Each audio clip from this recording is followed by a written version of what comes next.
Hello and welcome back to another quick and dirty review. Apologies for the latency in videos. I finally got my new camera, the Fujifilm S4300, which is a good upgrade from the mobile device that I was using, and hopefully now with the better video quality we can have better quality reviews. Anyway, the product which we'll be looking at today is a USB 2.0 hub. It has 4 ports and 4 individual switches for each port. And I purchased this from Gearbest.com. It had a very low price point. The reason why I ordered this was because it was extremely cheap. It was approximately around $2.43, which is the current price on Gearbest for this unit. It comes in 2 different colors. It comes in both black and white. So if anyone wants a different color preference, there are those 2, which is quite interesting. And besides that, I think it's an overall good product for the price.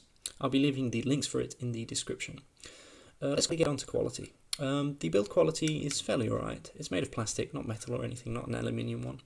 Has a nice little bit of heat shrink which has been wrapped on around the tip here, the base here, to prevent any sort of cable damage due to the sprocket. The switches feel very nice and tactile. Definitely a A+ on the switches. I really like them. The only thing that could probably make them better would be the fact that they would have been made of metal or such. As you can see, it's quite a nice unit. It's quite elegant. It doesn't have any disgusting design flaws to it. 4 ports, USB 2.0 high-speed hub. As you can guess, it has a switching chip inside, which means that the maximum USB 2.0 speed will be divided among all 4 ports if you have all 4 of them being used actively. So do not expect to have individual USB 2.0 speeds whilst using multiple devices. So it will divide them according to how many devices you have plugged in. There's something dodgy about this USB 2.0 hub.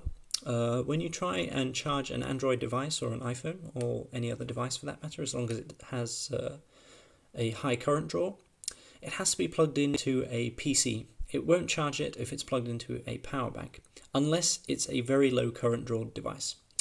The voltage is not very stable. It will divide, or the voltage will drop even as low as 4.3 volts if you have multiple devices plugged in. So it's definitely not a stable voltage, which I'll demonstrate in a moment. And besides that, it has 4 very nice blue LEDs indicating which ports have been opened and which ports haven't. I've tested this on 2 different PCs and it seems to work fine without any sort of issues.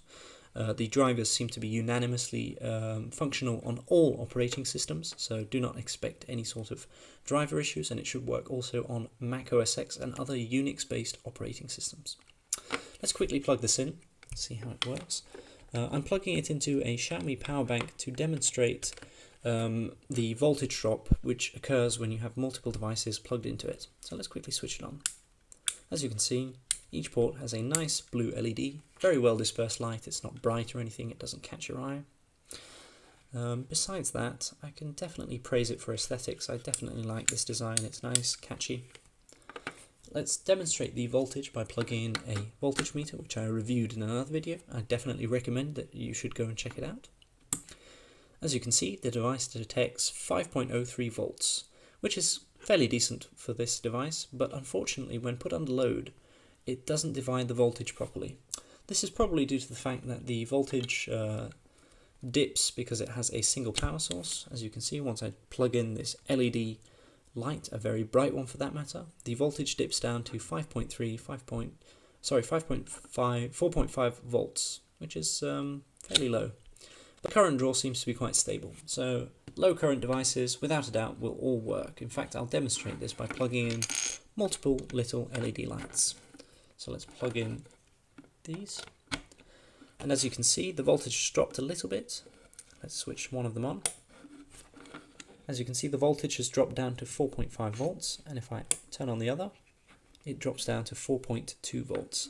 So there is a significant voltage drop associated with this device. So if you're going to use it for charging capabilities, or if you need really stable voltages, I do not recommend it. For example, powering a Raspberry Pi would not be a good idea through this USB hub, because it will not power them up properly without this little DC jack here, which helps the voltage and the current to stay very stable in most situations. Note that the DC jack that is present here was not provided with the unit, thus it is a very cheap unit. Anyway, I don't want to keep this review too long. Besides that, is there anything to note about the device? As I said, solid build quality, nice, fairly well prepared USB port, quite simple, and it's definitely very cheap. If you're going to be using it for maybe a flash drive RAID array or plug in multiple USB flash drives or memory devices, it will definitely work. It will also work with small LED lights like this one. But as I said, if you're going to be charging maybe multiple Android phones, it will not work properly without the external DC jack.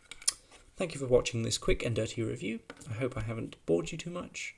I hope to see you in the next one. I'll be leaving the purchase links in the description, and I hope to see you for another quick and dirty review.